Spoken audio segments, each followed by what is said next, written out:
komposisi atau matriksi. Narasi merupakan uraian yang mengisahkan kejadian, tindakan, maupun keadaan secara berurutan dari awal sampai akhir sehingga saling berhubungan antara satu dan yang lainnya. Bahasa yang digunakan biasanya bersifat naratif, contohnya seperti roman, novel, biografi, atau cerpen. Teks narasi sendiri dibuat untuk menyampaikan informasi, memberikan pengetahuan, dan untuk dijadikan hiburan bagi pembaca atau pendengarnya. Selain itu, teks ini juga bisa digunakan untuk menggambarkan suatu peristiwa, pengalaman, maupun gagasan kepada orang lain secara rinci berdasarkan perkembangan dari waktu ke waktu. Dari penjelasan singkat ini bisa ditarik kesimpulan bahwa narasi memiliki identik dengan pertama, cerita atau kisah, yang kedua, menunjukkan tokoh atau pelaku, yang ketiga, menurut perkembangan dari waktu ke waktu, dan yang keempat yakni disusun secara sistematis. Materi yang kedua yakni ciri-ciri teks narasi. Meski narasi lebih fokus pada cerita tentang peristiwa atau kejadian, namun semua teks yang memuat peristiwa maupun kejadian bisa disebut narasi. Sebab ada ciri-ciri penting yang harus dipenuhi agar sebuah teks menjadi teks narasi. Yang pertama, menceritakan peristiwa atau pengalaman penulisnya.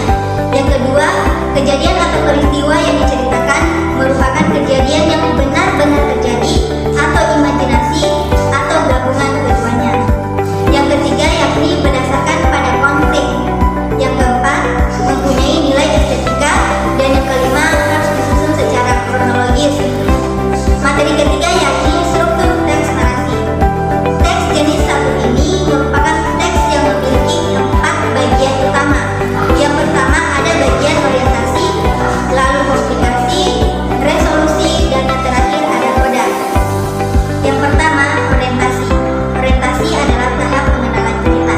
Di sini penulis memberikan berbagai informasi detail mengenai tokoh-tokoh yang terlibat, latar belakang tempat, dan juga waktunya. Yang kedua, komplikasi. Bagian ini biasanya menjadi tahap penggambaran yang berisikan awal mula dari masalah atau konflik dalam cerita. Kemudian ada juga reaksi yang diberikan oleh tokoh-tokoh yang terlibat pada masalah tersebut. Dan terakhir, klimaks atau puncak masalahnya.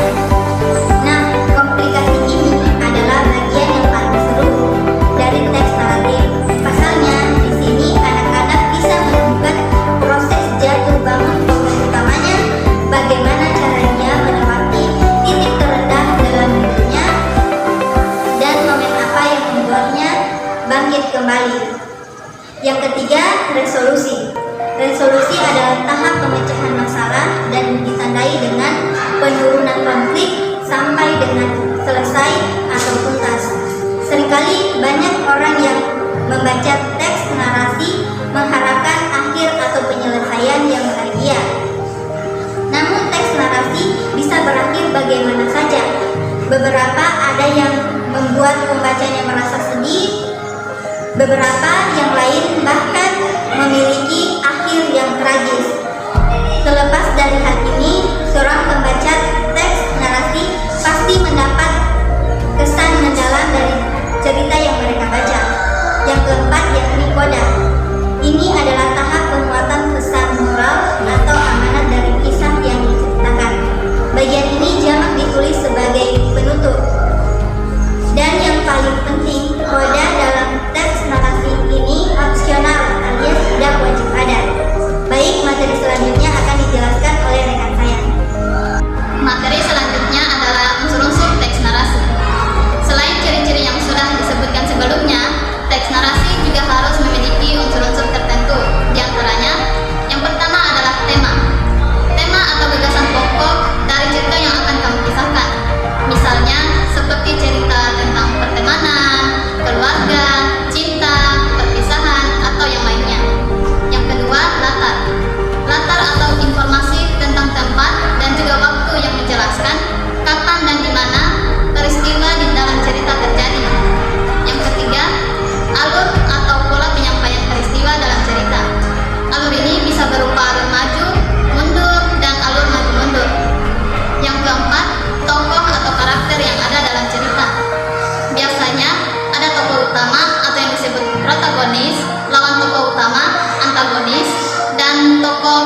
kelima, sudut pandang atau arah pandangan dan penyampaian yang digunakan oleh penulis dalam menceritakan ceritanya. Sudut pandang yang umumnya digunakan adalah sudut pandang orang pertama, orang kedua, dan orang ketiga. Materi selanjutnya adalah jenis-jenis teks narasi. Berdasarkan dari ragam ceritanya, teks narasi bisa dibagi menjadi 3 jenis, yaitu yang pertama, narasi ekspositorik. Narasi ekspositorik merupakan teks yang tujuan utamanya untuk menyampaikan informasi tentang suatu peristiwa dengan tepat. Jenis narasi yang satu ini dapat memperluas pengetahuan pembaca maupun pendengarnya. Di samping itu, penulis narasi ekspositorik senang menceritakan peristiwa yang benar-benar terjadi dan dengan data yang bisa dipertanggungjawabkan. Tokoh yang ditonjolkan biasanya hanya satu orang, sehingga cerita berpusat pada kehidupannya, mulai dari kecil sampai titik akhir tertentu. Seperti namanya, karangan narasi ini dipenuhi dengan eksposisi.